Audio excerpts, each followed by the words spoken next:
Acts 14, 24 hanggang 28. Then they passed through Pisidia and came to Pamphylia. And when they had spoken the word in Perga, they went down to Attalia. And from there, they sailed to Antioch, where they had been commended to the grace of God for the work that they had fulfilled. And when they arrived and gathered the church together, they declared all that God had done with them, and how he had opened the door of faith to the Gentiles, and they remained a little time with the disciples. Lord, we thank you and praise you, God, hindi ka sa aral Cox. Samahan po kami, samahan ng ibang Espiritu, at magkuha po namin yung mensahe na ang nais mo aming marinig, Panginoon. Samahan po kami habang kami nagpapatuloy. Patuloy yung pangalan mo lang may taas sa aming kaligtasan. Lord, we thank you and praise you, God, in Jesus' name. Amen. Okay, makakaupo.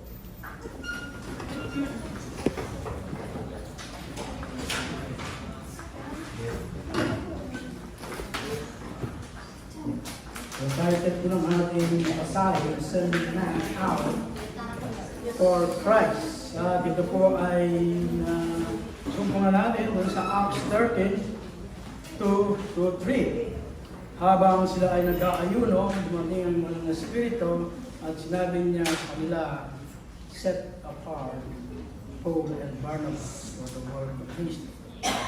The church, nag-pray po sila at isinend upang palaganan ang Ebanghelyo. So yung pong Acts 14, 21-20, makita po natin dito yung real local church.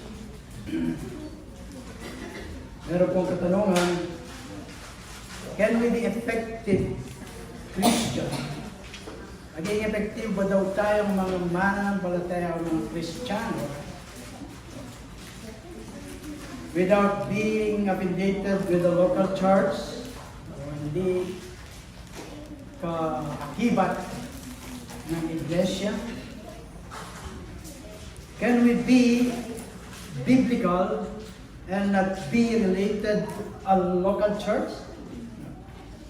Iba daw tayong mga biblical, pero hindi naman tayo kabahagi ng local church. What place should the local church play in one's Christian experience? Ano daw yung role and play ng church o ng iglesia doon sa Christian experience? Malimit daw marinig natin sa mga Kristiyano, hindi ko na kailangan maging part ng isang organized local church. Kaya yung iba ay hindi nagpapamiyembro ng church na siya namang itinuturo sa aklat ng Acts na pinag-aaralan. At kung sasabihin nila, pwede naman akong mag-stay sa bahay, pwede lang ako mag-worship, nanood na lang ako ng mga religious program sa TV. At I can meet with small group of Christians sa bahay na lang. So ang tunay daw na katanungan is, what place has God in the Bible given to the local church? Kung sinabi daw ng Diyos ng local church o iglesia ay mahalaga, then tayo din, we should be involved in the ministry of the local church. Kapag sinabing ministry, hindi lang po limited doon sa pag-preach, pag-turo, marami po ang ministry ng church. Minsan, tinitingnan natin, simple lang, parang hindi mahalaga, but sa mata ng Diyos, lahat ng mga ginagawa natin patungkol sa Kanya ay mahalaga. We are specifically told in the Bible that the local church is supposed to be, and this is clearly taught dito sa Acts na ating pinag-aaralan, mula chapter 14, mula 21 to 28, no? Yung napag-aralan natin yung nakaraan is 21 to 23, 19 to 23, no? Kung maalala nyo, dahil isang linggo pa lang nakaraan, hindi pa na-wash out.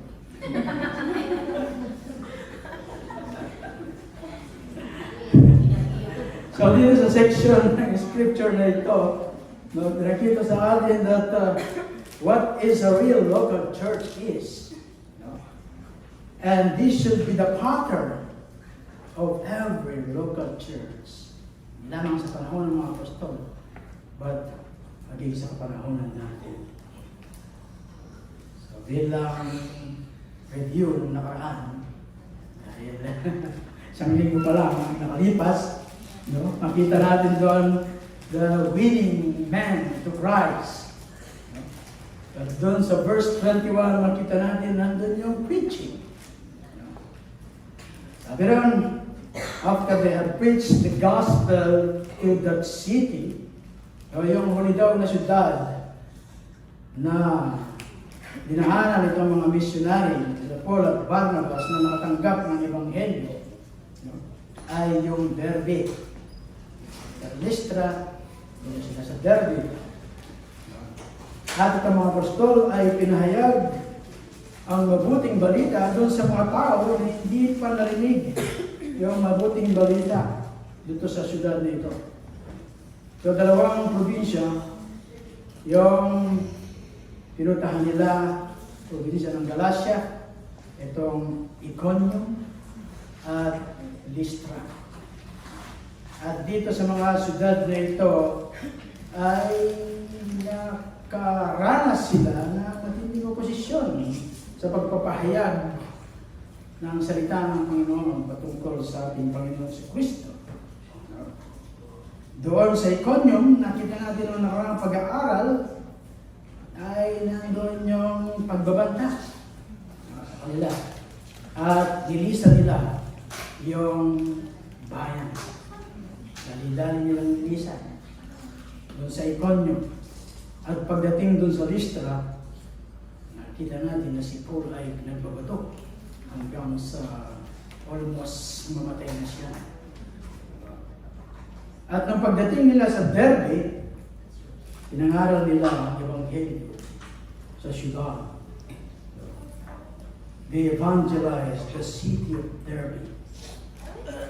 They went to the city, saan man sila magtungo, makakuha sila ng audience, ay sinasabi nila, pinangaral nila ang ating Panginoon Kristo.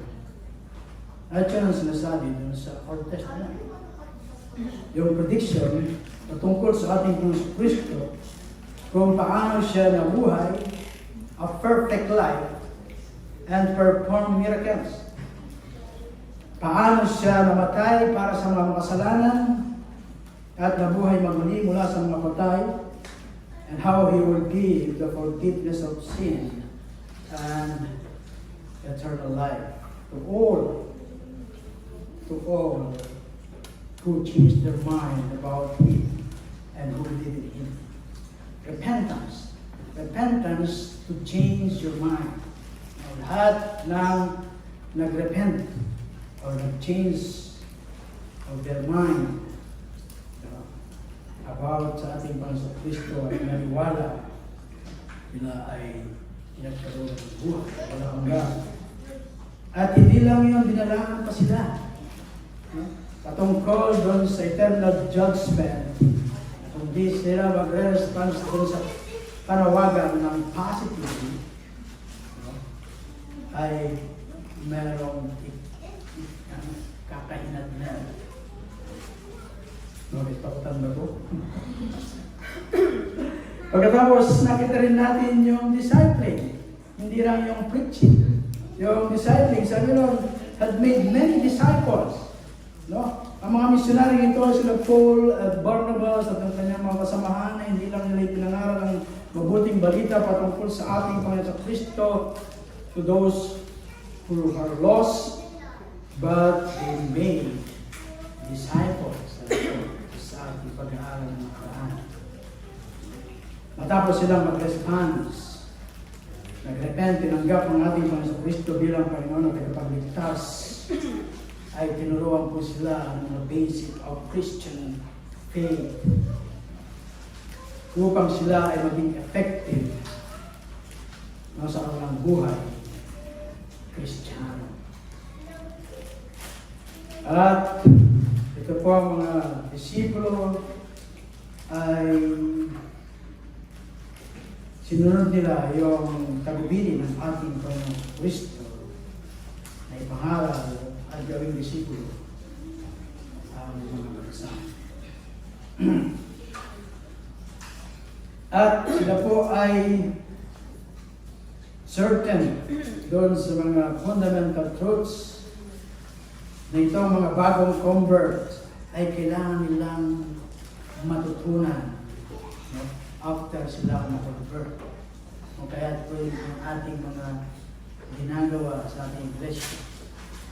We have this equipping class, Bible studies of meditation, pag Monday, Wednesday, Sunday, upang yung mga bagong convert ay maturuan po sila abiding in Christ, walking by faith, confession of sins, assurance of salvation, the Spirit-filled life, resting in the plan of God, matutong manalangin, and others. Elementary teaching na kailangan nilang matutunan, mga doctrine, magiging effective sila sa kanilang buhay bilang mananampalataya ng ating Panginoon Kristo. Hindi lang sinabi doon sa Great Commission na gawin silang mga Christian at dito na ang sinabi gawin mga disipulo. At kapag sinabing gawin mga disipulo, maraming proseso upang sila matuto. At matututo sila kung sila yung magiging obedient ng mga disciple. Yon yung the Great Commission na instruct ko sa atin make disciples, teaching them to observe all that I commanded you. Sabi po doon sa Matthew 28:18 to 20, ang mga paborito natin verse. Hindi natin makalimutan. So after preaching, after discipling, makita po natin that there is a risk. Yun, mayroong risking. So verse 21 pa rin po yun. No? Sabi niya, they returned to Lystra and Iconium and to Antioch. No, itong mga missionary po na ito, nakita natin yung kanilang masugid na katapangan. Nagbalik sila dun sa mga syudad na kung saan si Apostle Paul ay pinagbabato.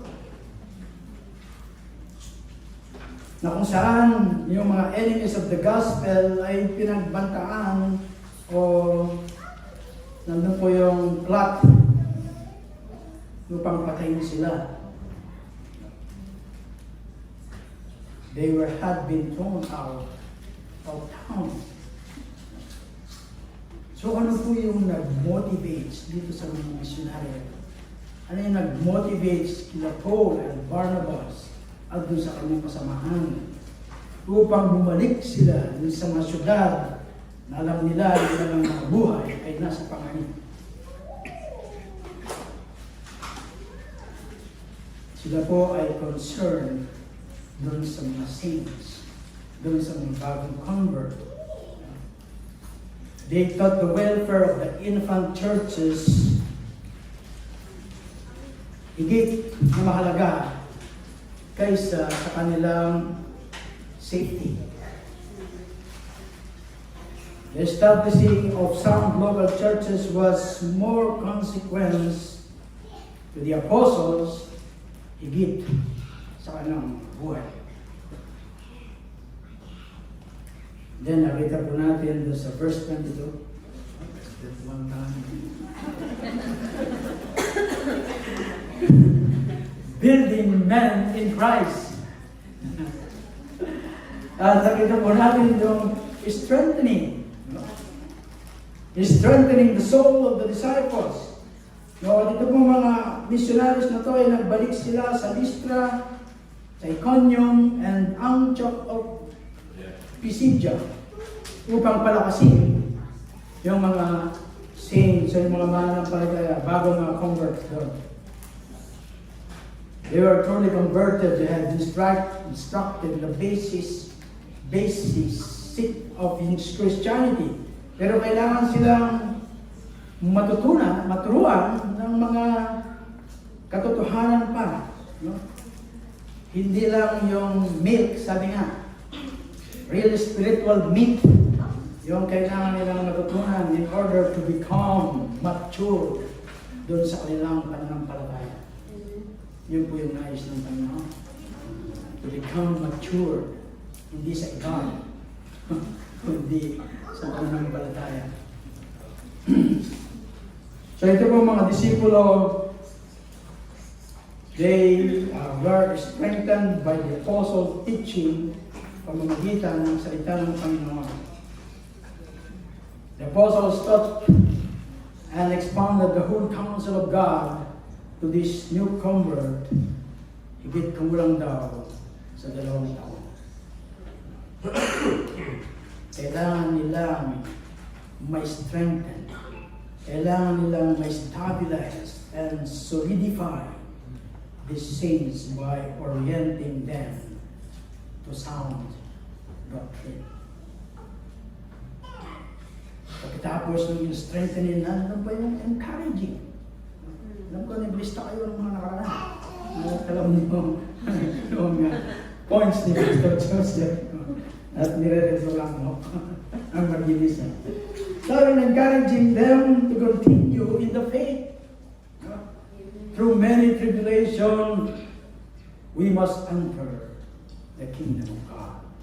O ito po mga missionaries, hindi lamang tinuruan itong mga bagong convert, but in-encourage po sila.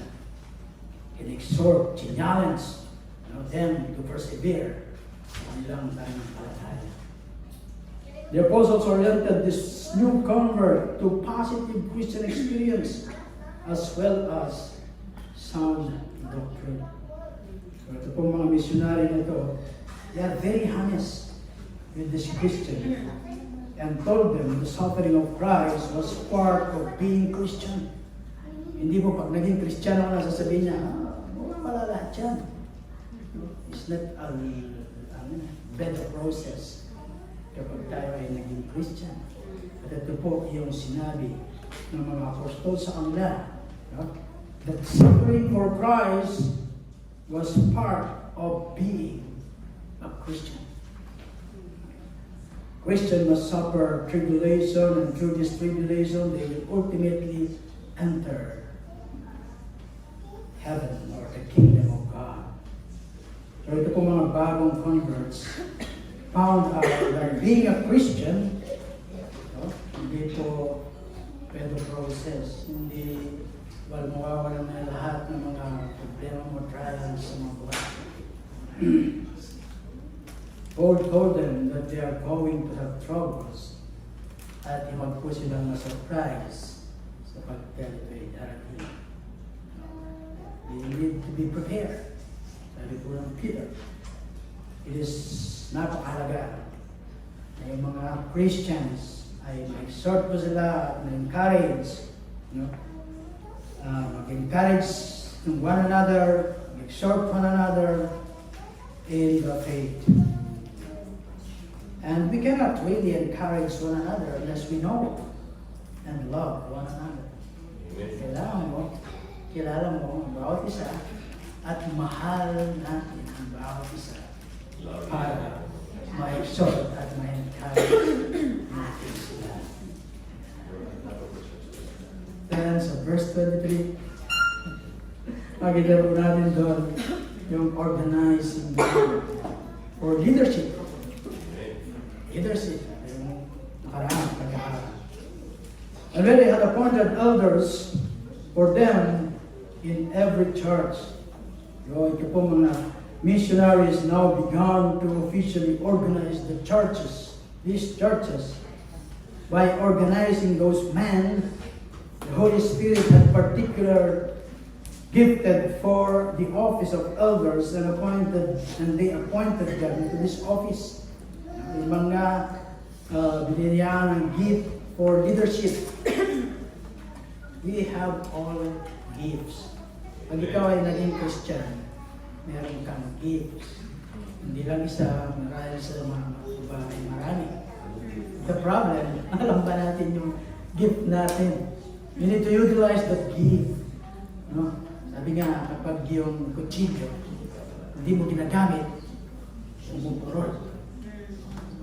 To use that gift, para sabi ng Panginoon, kunin nyo at ibigay. So, we need to discover, pray for that. Para magamit po natin for the good of God's people and for His glory. Amen.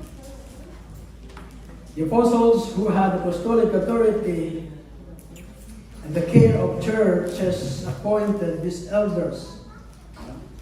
So the apostles in time would leave the churches, and after the first century of office, apostle would cease to exist. Wala sila, subalit may naiwan.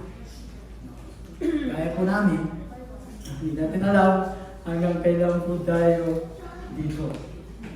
So, marahil ay ulit-bis ako na sa company. Ang policy ay 60 years old. Praise God, at renew pa nila dahil 59 na ako. At medical na noong Wednesday or Thursday. Ang problema sa government, 24 years ka na sa company. Yung visa mo gano'n, nihingan ka pa ng authenticated documents.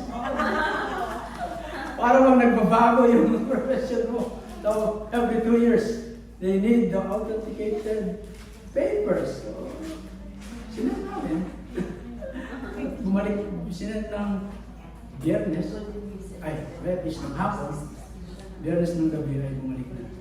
So, pwede na isend din sa office and ilib yung lahat sa Panginoon.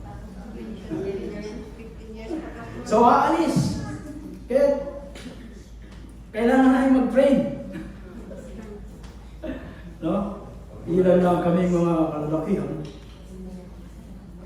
Mga absent pa iba. So, gano'n na kami. Oh, yeah. Meron ka man. Praise God sa mga hinili po niya na magiging namin kaantabay sa ngayon at sa mga panahon pa na pagkakaroon ng Panginoon at sa mga kapalitan namin. Therefore, there was a need to assign leaders over the flanks who would act in the absence of the apostle. Amen. There is no stability without God-ordained leadership. Paul and Barnabas merely recognized God's man for the office of elders so as to produce stable, growing, powerful, well-organized churches. Yan po ang kailangan ng mga iglesia. Then, hindi lamang nagtalaga ng mga leaders because nandun yung pananalangin, having prayed with fasting. Alam ng mga apostles, ito mga newly appointed elders, ay kailangan silang panalangin. Even si Apostle Paul, the great apostle, ay humihiling ng panalangin. Ito pa kaya ang mga bagong converts. Ang tawag to the local church of Antioch was gathered together And we're also entering into the time of prayer and fasting for God's blessing to these new elders and the infant churches. So prayer and fasting were connected with the selection, appointing of elders to the ministry. Bakit? This is more important for the local church. Whereas the leaders goes, so goes the church. No? At kailangan nila yung panalangin. They appointed leaders, pinagpanalangin sila. Then, nandun po yung commending. Pinagtagubil, ibinigay. No? They commended them to the Lord, in whom they had believed. So the apostle entrusted the infant churches with their new elders into the guardianship and protective care of God. At yung Panginoon ang siyang kanilang tulong. With God's help through appointing leadership, the apostle believed that God would prosper these local churches. Yan. At nandito na tayo sa ating text. Alright, ay nakita nyo kung paano yung ginagawa ng Panginoon. Then sending men out for Christ. At muna po nakita natin dito, yung speaking. Kanina preaching ko. Yan naman speaking. So verse 24 and 25, sabi po ron, then they passed to Pisidia and came to Pamphylia. And when they had spoken the word in Perga, they went down to Attalia. So ito po mga missionaries na to, ay bumalik sila to Antioch of Syria. They stopped in a few places at pinangaral po nila ang Ebanghelyo ng ating Panginoon Kristo. Nadaman nila na kailangan nilang ipangaral ang Ebanghelyo saan man sila sumapadpad o saan man sila makarating. And finally, sila ay nakarating sa Perga. When they had spoken the word in Perga, those Barnabas and Saul, kasama si John Mark, ay nakarating po sila sa Perga after sailing from Paphos, siyudad o ng Cyprus on the western side of the island.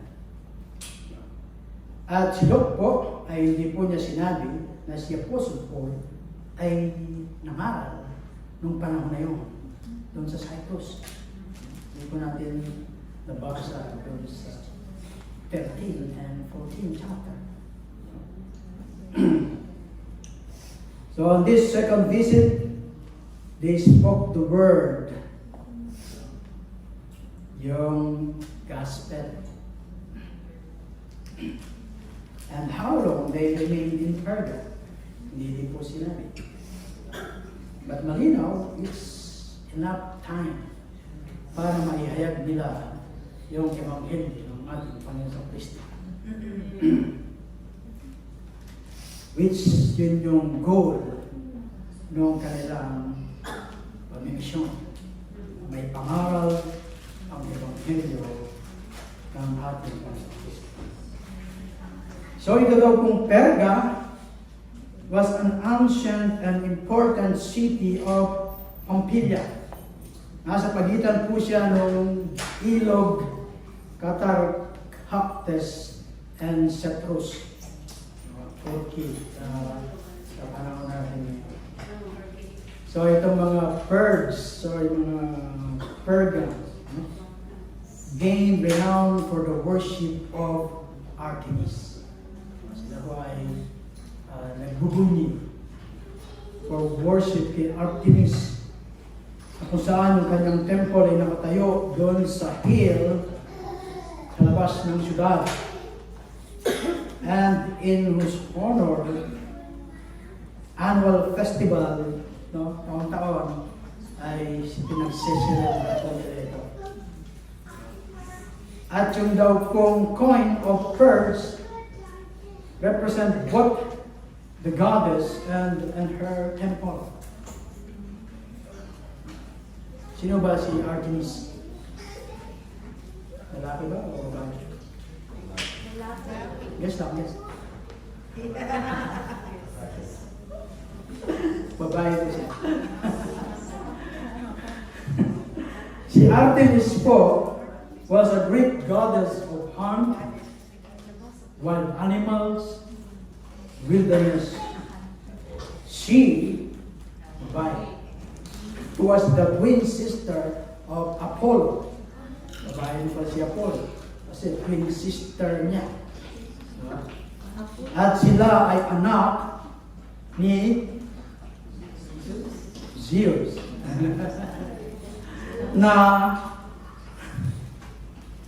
At ni Leto. Narinig po natin nakaraan si Zeus. Tinawag na Zeus? Hermes si Apollo. Si Zeus si Barnabas. Yung nakaraan. Hindi pa nawasaw. Alam pa nila. At pagkatapos, ito daw Perga ay was declined as a secular city. But noong first half of 4th century, during the reign, paghahari nito ang si Constantine the Great, yun daw Perga become an important center of Christianity, which soon become the official religion of the Romans, yung Christianity, yung ang naging official religion of Roman Empire. So the city retained its status as a Christian center doon sa 5th and 6th century. So sabi po, after they spoken the word, they preached the word. At yung pong preaching of the word ay 4 na ulit pong sinabi dito sa chapter 14. Yung subject na preaching ay na-mention po ng 4 times. Yun po yung divine assignment at sila po ay matapat na nagpatuloy in preaching the gospel. Ito po mga apostol. Si Apostle Paul and Barnabas. Lagi nilang sinisik to make the most. They seek to make the most of their opportunity. Opportunity regardless of their opposition. No? Sinisik nila yung opportunity regardless of their opposition. And the question po sa atin, are we making the most of the opportunities the Lord presents to us each day? Ginagawa ba natin most opportunity yung nilalagay ng Panginoon sa atin sa araw-araw? At sinabi ni Paul dun sa mga taga-Colose, dun sa Colossians 4:5-6, sabi po ni Apostle Paul, conduct yourselves with wisdom toward outsiders, making the most of the opportunity. Let your speech always be with grace, as though seasoned with salt, so that you will know how you should respond to each person. And that is a good word for all us. Your word, we preach the word, alam po natin yung gospel, and so we see yung pong great chapter, nitong chapter 14, nagsimula siya at nagtapos with the Word. Doon sa, sabi po doon sa verse 3, from chapter 14, the word of His grace. And it goes without saying that it was a fruit-filled chapter, chapter 14, na maraming mga believers, no, naniniwala, both Jewish and Gentiles.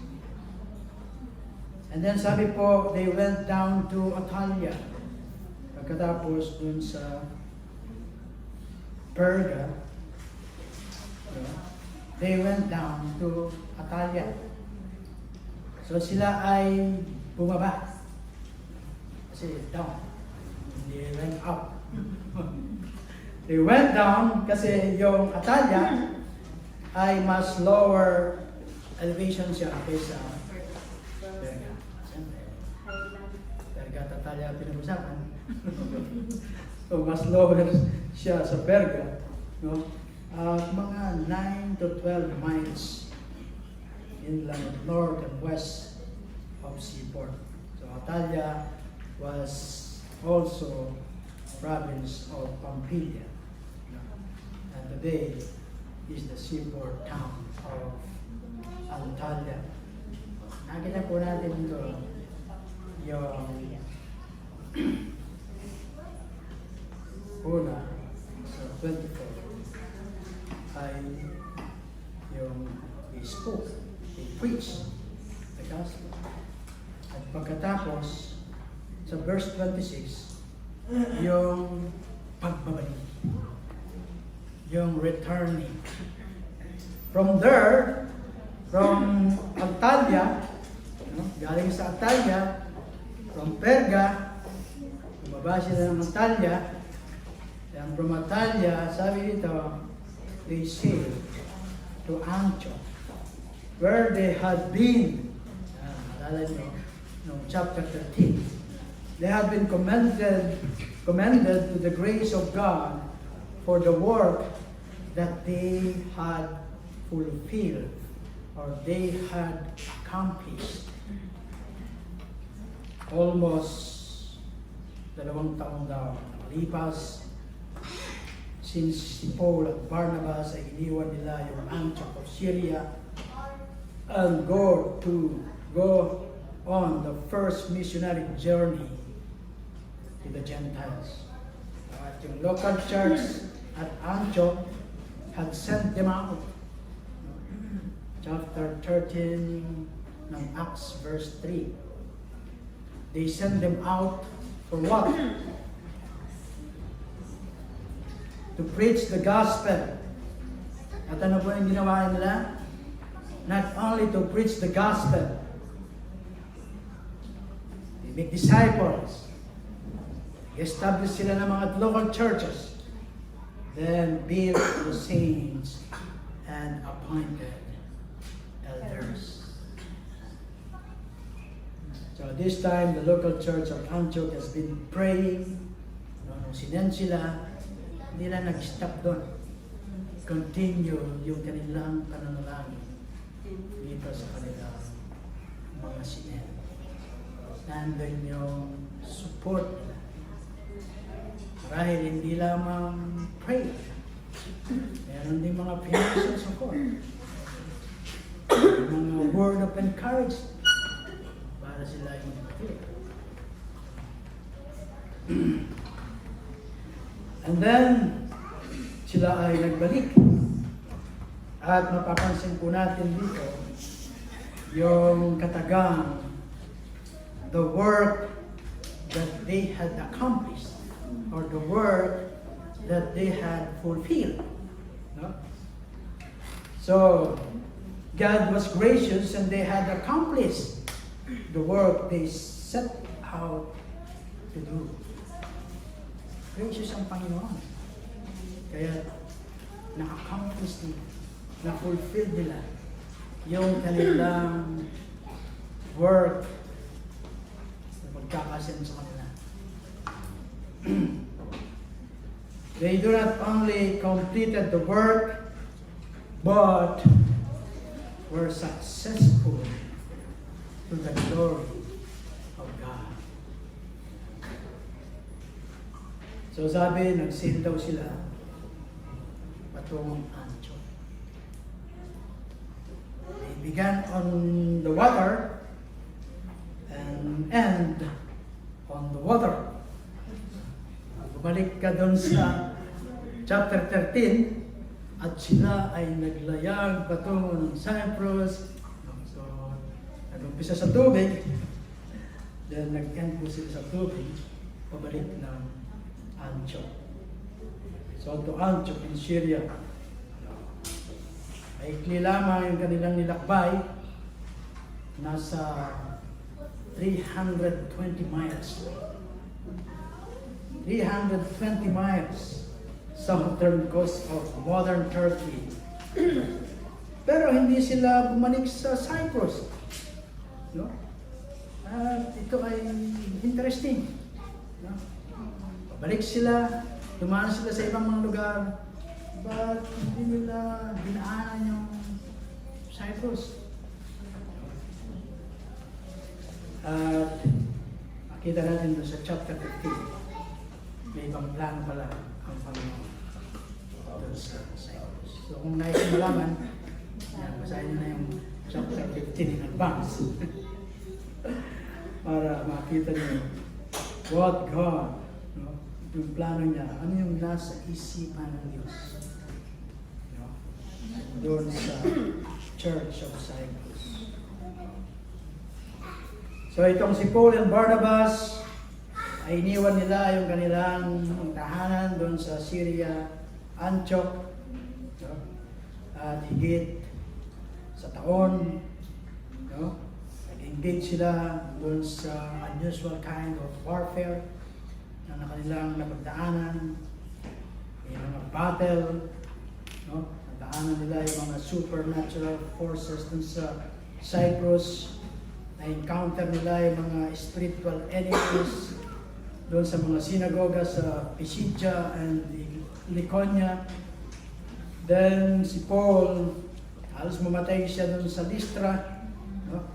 At nandun yung kanyang mga injuries, no? Na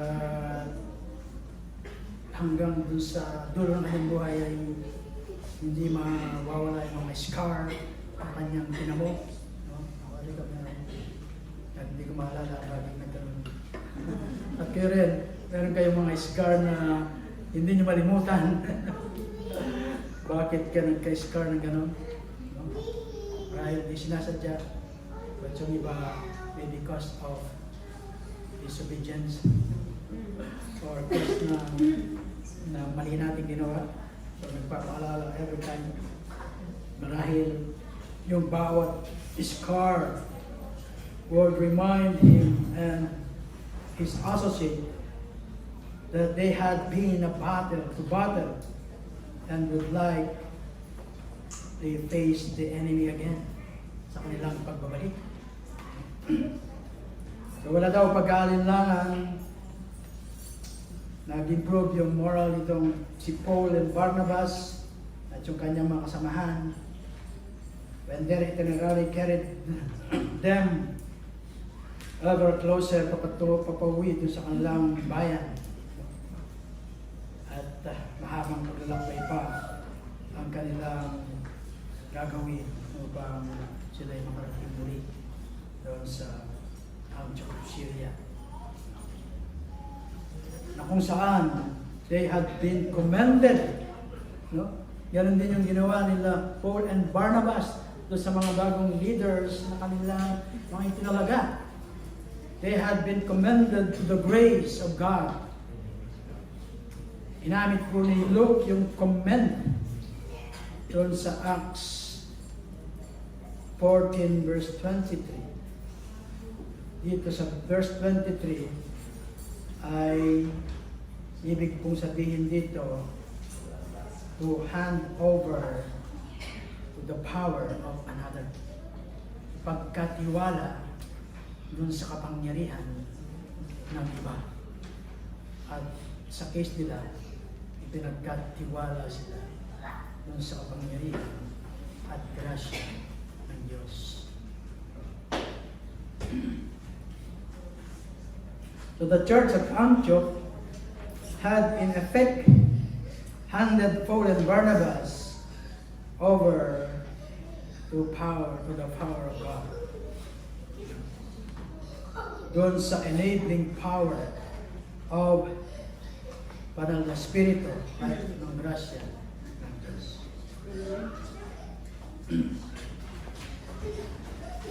At ganun din po yung makikita natin sa verse 40 ng chapter 15. Ginamit din po yung katagang commend. Doon, nung iniwan ni Apostle po itong si Silas. No? Sabi ron, he was being committed by the brethren, the grace of the Lord. So the grace of God had been with them. Nasa kanila ay ang grasya. They had fulfilled the work to which they had been set apart by the Holy Spirit with the prayer of the Antioch Church. At sila ay makapagsasalita ngayon ng mga wondrous story patungkol sa kanilang mga naranasan sa kanilang missionary journey. The grace of God, in-express po nito na ang source of grace ay God Himself. The God of all grace, sabi sa Peter, 1 Peter 5:1, who reigns as sovereign on the throne of grace, sabi sa Hebrew 4:16, and who alone give grace and glory.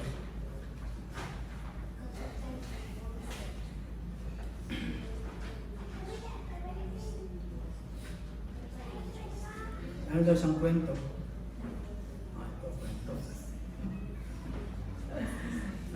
Isang pamilya, bumili daw ng ticket patungong Amerika. So naglayag sila at sila ay nagbaon. Yung baon nila, tinapay, cheese. So every oras ng pagkain, tinapay, cheese. Tatlong araw, nag-complain yung bata. Sige, naman tayo, nag-complain, pagpaulit-ulit, di ba? Nakaka-high blood pa nga eh. Sabi nga, yung saluhin daw nakaka-high blood. Pastor, hindi po. Araw-arawin pa naman yan. Saluhin na naman. High blood, di ba?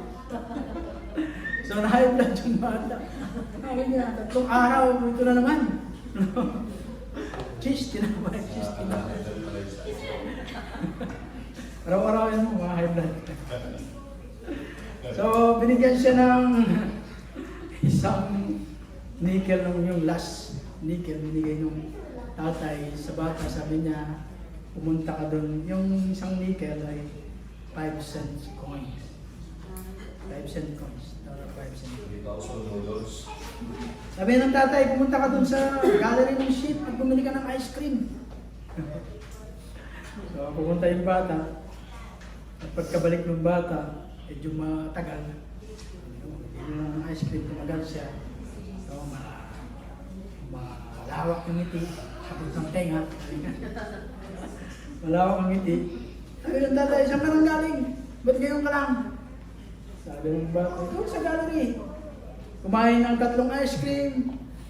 Tapos, kumain ako ng steak dinner. Ngiti siya. Sabi ng tatay, doon sa isang nickel na yun, kumain ka ng 3 ice cream, tsaka ng steak, no?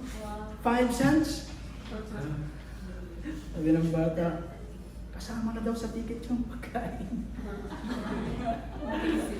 Alam ko na po narinig niyo rin yung Pastor Joseph. Pero hindi nila alam, no?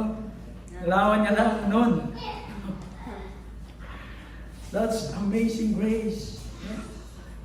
Kaya lang, minsan din natin alam. We have all the resources, but hindi natin alam na meron pala.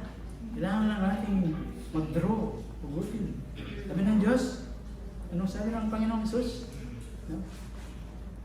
Magkakaroon ka ng bukal.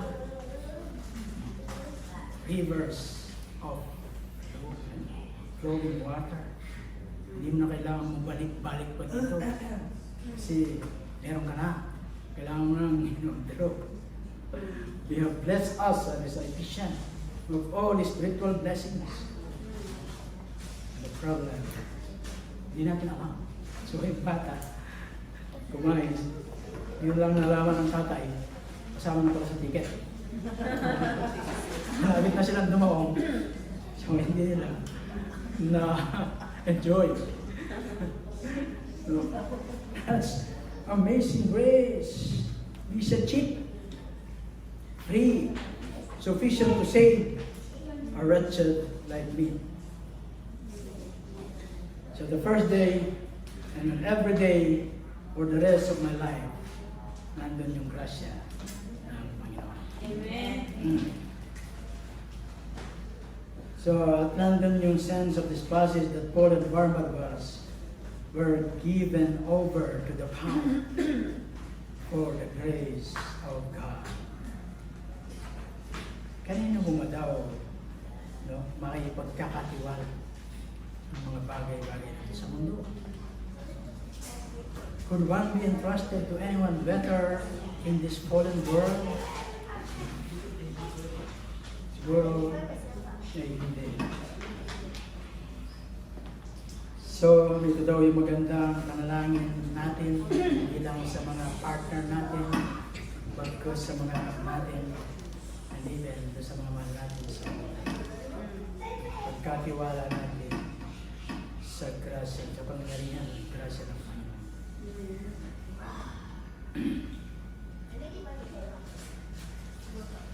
Then, ano yung kanilang report? Kapag tapos nilang ginather yung mga church, all that God had done to them, all that God had done through them. Lahat ng ginawa ng Diyos sa pamamagitan nila.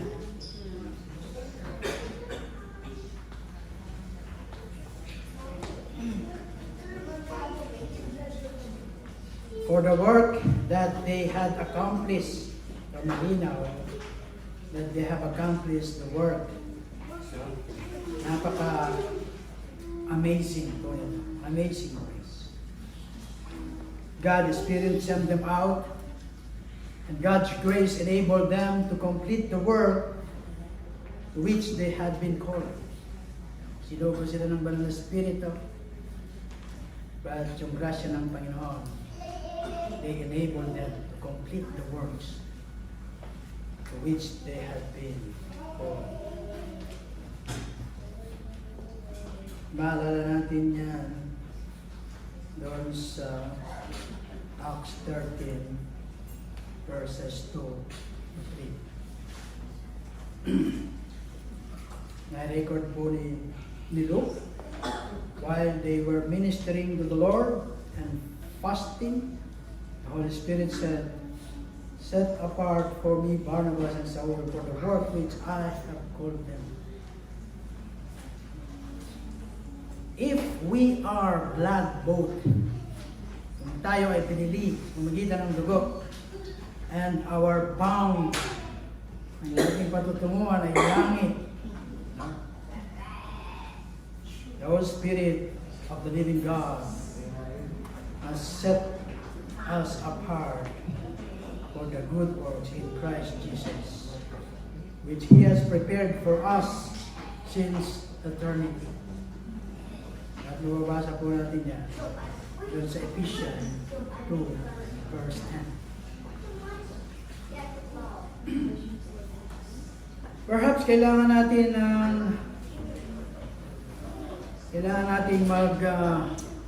pass and pray about what these good works are in us sa ating mga buhay. No? So that when your missionary journey is completed, ay ganun din tayo confident, joyfully sasabihin that na-accomplish natin yung mga ito by the grace of God who is enabling us to do the work that He has called us to do. Na-accomplish natin yung trabaho na gagawa sa atin ng Panginoon sa tulong ng Banal Espiritu. Set you apart and sent you out. And on that final judgment, kapag tayo ay harap sa ating Panginoon Kristo ng mukha sa mukha, ay masasabi niya at maririnig natin, "Well done, good and faithful servant. I will put you in charge of many things. Enter into the joy of your master." Matthew 25:23. At sa Romans 15:19, sabi ko doon, in the power of sign and wonders, in the power of the Spirit, so that from Jerusalem and around about, as far as Illyricum, I have fully preached the gospel of Christ. At sa Colossians 4:17, sabi ron, take heed to the ministry which you have received in the Lord, that you may fulfill. Then, hindi lang sila nag-spoke, nag-preach, sila ay bumalik, at kung sila ay nakabalik na, nandoon yung sharing. Share mo naman yung karanasan. Yun sa verse 27. And when they arrived and gathered the church together, they declared all that God had done with them. God had done with them, and how He had opened a door of faith to the Gentiles. So at nung ang mga apostoles na si Paul at Barnabas ay makarating sa Antioch, ginather nila yung mga church, no, at ito raw yung first missionary conference na naganap, no, ginather nila yung mga church, no, and then simula silang mag-report at magbahagi what God has done with them and through them, enriching the lost Gentiles for Christ. Napakagandang sharing nangyari. Nandun yung excitement, yung rejoicing na may kasama pang luha. Habang nagbabahagi, so, excited, nagagalak, at may kasama pang pagtangis, tears of joy. Tears of joy. And then they heard how God was saving Gentiles, hindi lamang by few numbers, but by thousands. Ang mga naligtas. No? Marahil pwedeng sabihin ni Apostle Paul, no? Yung patungkol dun sa mga scar, no, na nasa kanyang katawan. At nagdulot dun sa pagbabato sa kanya, no? o how he had led many to Christ. O yung mga iba pang nasa mga tataas na posisyon.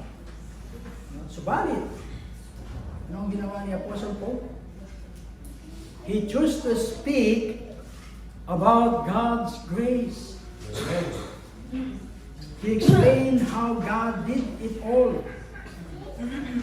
So Paul and Barnabas gave the glory to God. Sa halip na i-share nila yung kanilang naranasan, yung mga na-encounter nila sa kanilang pag-mission, kung paano yung mga na-encounter nila na halos mamatay na siya, ay minabuti niya ibahagi yung mga lahat ng ginawa ng Diyos sa pamamagitan nila. Maraming kaluluwa ang naligtas at naligtas sa gospel na naligtas. So, Paul and Barnabas gave the glory to God. Dahil naka-encounter na tayo ng iba,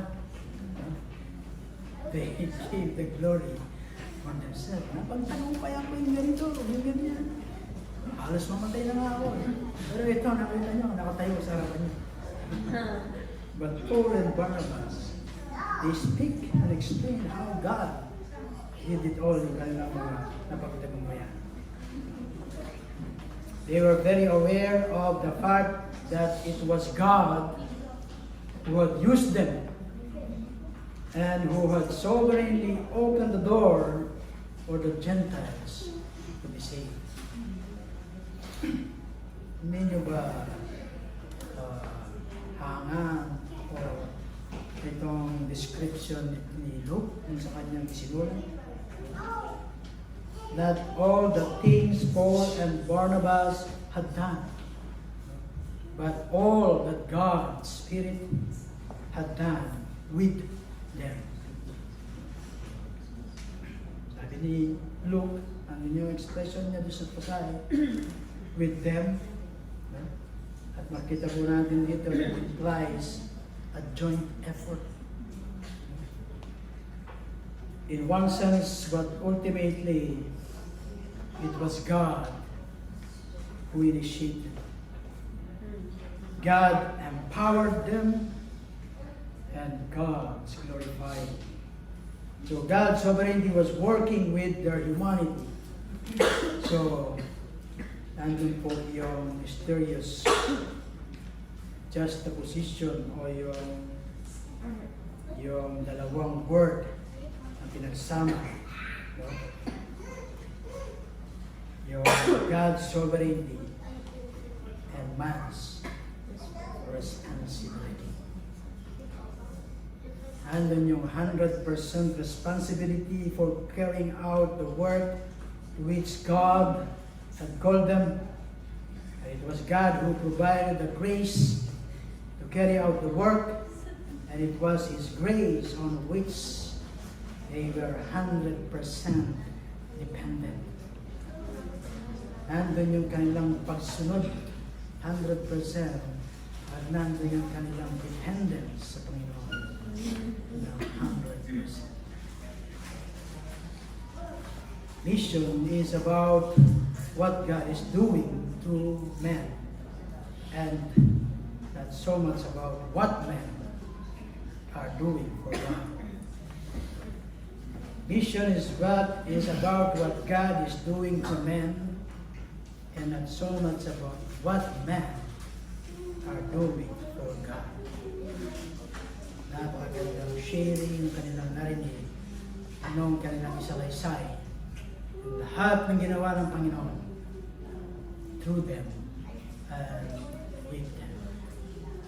Amen. At pagkatapos, sa verse 20, verse 28 na, gising ka ba? Nandun yung ministry, preaching, then Service. service. Sabi nga daw, yung worshiping is ito. Yan. Pero paglabas natin dito, doon pa lang mag-uumpisa yung service. Kaya nag-worship tayo, pero pag na-dismiss na tayo, doon pa lang mag-uumpisa yung service. Doon pa lang umpisa na magpapagamit ka sa Panginoon. Amen. Paglumas tayo. And they remained no little time with the disciples. It was a happy time of fellowship. Sinugo lang sila ng iglesia ng Antioch at pagkatapos bumalik sila, nandun yung pag-announce nila na successful yung kanilang lakad because God has done it all. It was all the direct command of the Holy Spirit, but they had prayed for the absence of these missionaries at nag-rejoice sila yung naging successful yung kanilang pagbabalik sa kabila ng kanilang maranasan. Marami silang na-accomplish na ginawa ang Panginoon through them, with them.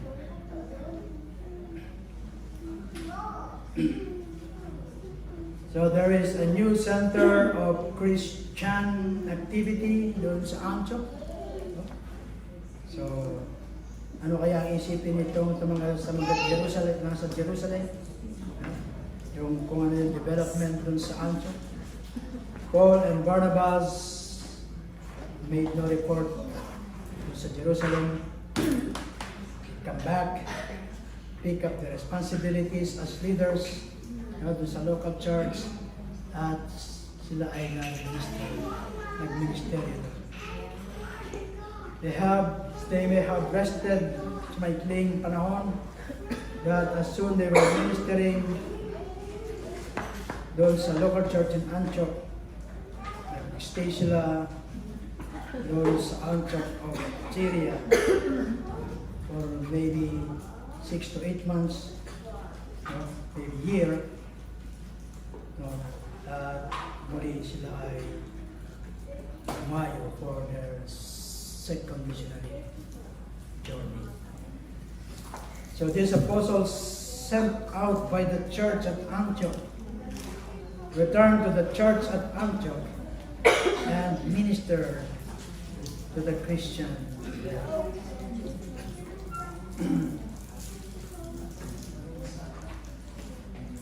So ang lahat ng kanilang na-accomplish, ang lahat ng kanilang na-fulfill because of God's grace ay sumasagot na. God enabled them to do the work that they have called. So ito daw yung amazing things is that Paul and his associate did all of this without, ginawa daw nila yung lahat ng ito without modern means of transportation and communication. Wala pa noon mga transportation. Yung gamit lang nila noon ay Cadillac. Cadillac lang ang gamit nila. Wala nang means of transportation. At mga communication. No, kagaya na meron tayo ngayon. No? At ang sabi ni Dr. Bob, others have done so much with so little. Others have done so much with so little. Di ba iba nakagawa ng mga malaking bagay, maraming mga bagay doon sa maliit lang. While we have done so little with so much. Maliit yung ating nagawa doon sa marami na. Noon sa kanila walang means of transportation, communication. At sa panahon natin ngayon, marami na. No? Maraming transportation, maraming means of communication. Mahiyagin mo lang na Ebanghelyo ng Panginoon. So, ano yung ating gagawin?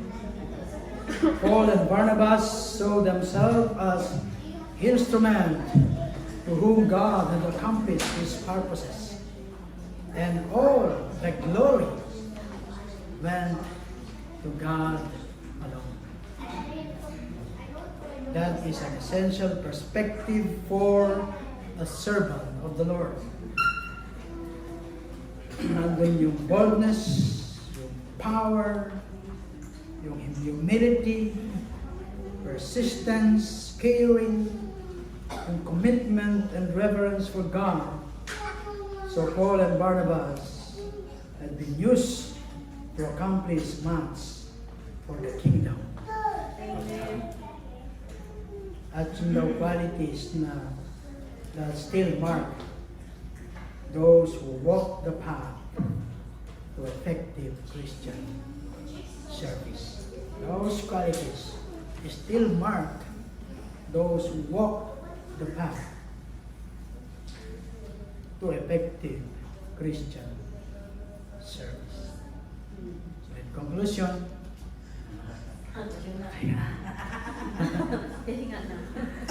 tayong mga saved na, tayong mga niligtas na ng Panginoon. What makes a local church exciting? What makes a local church exciting? Tayong mga kabahagi na ng iglesia ng Panginoon. It is a place where Christians are discipled, a place of Christians are encouraged and strengthened by God's appointed leadership to become believer priests who can become effective witnesses, discover their spiritual gifts, and carry on an independent ministry in and through the local church. At yung mga unsaved, ano naman, yung paalala sa atin, God opened the door to the Gentiles that they might be saved. The question is, are you saved today? Does God open up the door for you to hear the gospel? Or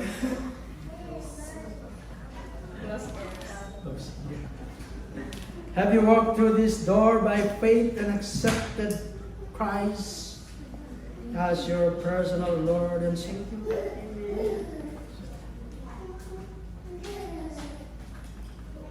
The local church, discipleship, godly leadership, prayer, missionary conferences, or whatever it is, will mean nothing to you until you accept Christ and bow your will to Him as Lord. God is calling you today. If you are saved, you are called for service. If you are not saved, God is calling for you to be saved. Let's pray. Lord, maraming salamat po God sa mga mensahe sa atin. Pray, Lord, through grace alone, O God, we can accomplish the work that you have entrusted us. Maraming salamat, Panginoon, sa buhay ng inyong mga disipulo, mga misyonero, sa kanila ng mga opposition, kanilang mga na-encounter, Panginoon, sila ay nagpatuloy to share the good news, the gospel, patungkol sa ating Panginoon sa Kristo. Lord, give us that desire, give us that passion, give us the heart of God na gaya ng mga unang disipulo. Lord, to reach the lost soul, to obey what you have commanded us, to bring the gospel to the ends of the earth. Lord, we thank you, we praise you, Panginoon, because hindi po namin gagawin ito na mag-isa. Kasama ka namin. Because apart from you, God, wala po kaming magagawa. ikaw ay sumasa amin gaya nitong mga lagid na yun. You have accomplished all. You have accomplished, you have fulfilled, they have accomplished, you have done it all. With them to them. Ganun din po sa amin. Maraming salamat po, Heavenly Father. Because your Holy Spirit, siyang patuloy, sumama sa amin upang magampanan namin ang God. Yung work na pinagkatiwalaan po sa amin. Praise you. Thank you, Lord. In Jesus' mighty name. Amen. Amen.